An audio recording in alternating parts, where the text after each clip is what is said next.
The dawn mist clung low over the rolling fields of Normandy, curling between the hedgerows like smoke from an unseen fire. In the small French village of Villers-Bocage, the rumble of distant artillery was an ever-present heartbeat, a reminder that war had come to their doorstep. The cobblestone streets lay quiet, the townsfolk shuddered inside their homes, clutching radios for news and rosaries for comfort. Somewhere beyond the far ridge, the British 7th Armored Division, the famed Desert Rats, was pushing east, spearheading the Allied drive to break the German lines. In the early hours of June 13, 1944, a column of British Cromwell and Sherman Firefly tanks rolled into Villers-Bocage, their tracks grinding over stone and earth. At the head of the column rode Captain James Rowley, a 29-year-old officer with steel-gray eyes and the quiet demeanor of a man who had seen far too much for his age. He was known among his men for his calm in the chaos of battle, a calm earned in the deserts of North Africa and the mud of Italy. Rowley's task was clear: seize the high ground beyond the town before the Germans could reinforce. But somewhere out there, in the maze of Norman lanes and hedgerows, a predator was waiting. In a copse of trees west of the village, SS Hauptsturmführer Michael Wittmann, Germany's most celebrated tank ace, watched the British approach from the commander's hatch of his Tiger I tank. The massive machine sat in the shadows, its dark yellow paint blending with the dust and foliage.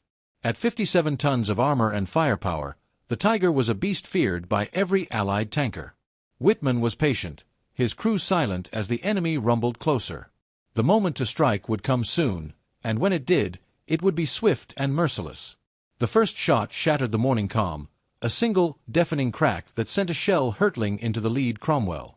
The explosion tore the tank apart, flames and smoke spiraling skyward. Rowley's heart jolted. "Ambush! Disperse!" he barked into the radio, his voice steady despite the chaos erupting around him. But the narrow streets and tightly packed column turned the retreat into a nightmare. One by one, British tanks were picked off, the Tiger's 88mm gun thundering with unnatural precision. Rowley swung his Firefly into a side street, the long barrel of its powerful 17-pounder gun scraping against stone walls. "We've got to flank him," he told Sergeant Harris, his gunner, a young man barely 20. Harris's hands trembled on the controls. "Sir, it's Wittmann, isn't it?"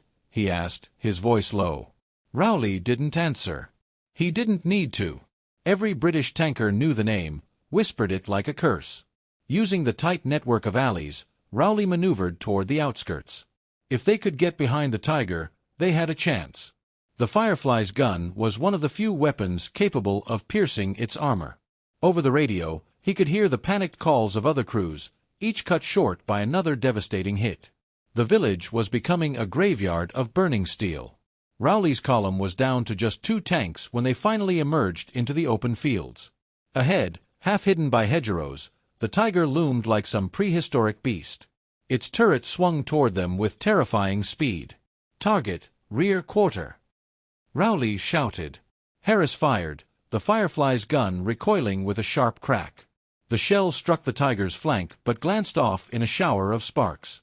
Wittmann's reply came instantly, a single round that ripped through the trailing Cromwell, sending its turret spinning off like a toy. Rowley knew they wouldn't get a second chance. He drove hard toward the Tiger, weaving through the hedgerows, trying to find a weakness. Harris reloaded, sweat stinging his eyes. The Tiger fired again, missing by inches, the blast shaking Rowley's teeth. "Steady, steady," Rowley murmured as they closed the distance. Then came the shot.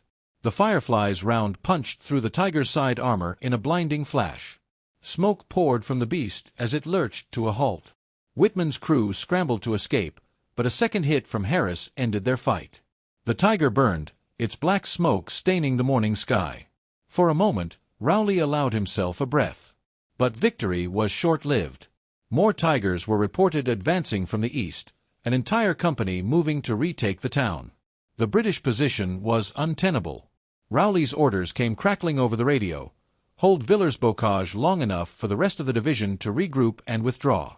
They were outnumbered and outgunned, but Rowley didn't flinch. "We hold here," he told a handful of surviving crews. "Every minute we buy is another minute our boys live to fight." The battle turned into a brutal street fight. Tigers prowled the roads, their guns smashing through buildings. Rowley's Firefly darted from cover to cover, ambushing where they could, falling back before the enemy's wrath. Civilians huddled in cellars as the town was torn apart above them.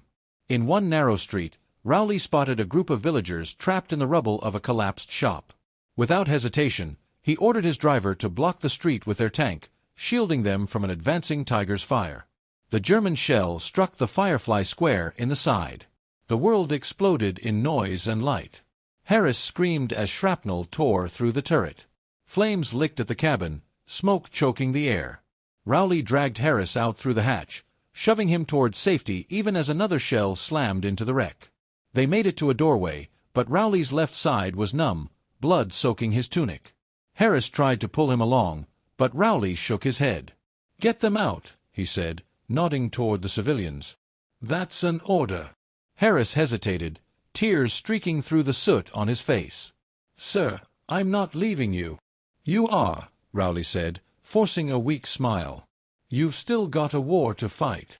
The last Harris saw of him, Rowley was limping back toward the smoking street, rifle in hand. Alone, he stood between the advancing tigers and the fleeing villagers, firing shot after shot until a deafening explosion consumed him in fire and rubble. By the time the Germans took Villers-Bocage, the British had fallen back to more defensible positions. Rowley's stand had bought them the time they needed. Harris lived, as did dozens of villagers who slipped away during the chaos. Days later, when the Allies counterattacked, they found the village scarred but unbroken. Among the ruins lay the twisted wreckage of Rowley's Firefly, its gun still pointing toward the east. The locals placed flowers there, alongside a battered British helmet. But there was one more twist to come. As the war ground on, British intelligence intercepted German communications suggesting that Whitman himself had not been in the Tiger Rowley destroyed that morning. He had been further up the road, commanding a different engagement. The Tiger Rowley had belonged to another ace, one nearly as deadly. The man's identity was never confirmed. In the end, it didn't matter. Rowley's bravery had been real, his sacrifice undeniable. His men remembered him not for the tank he destroyed, but for the lives he saved. And in Villers-Bocage, long after the war was over, the people spoke of the British captain who faced down the rampaging tiger so they could live. Even the enemy, in quiet moments, admitted respect. Somewhere in the records of the fallen Wehrmacht, there is a note, written in a precise, soldierly hand, describing a lone British officer who fought to the last.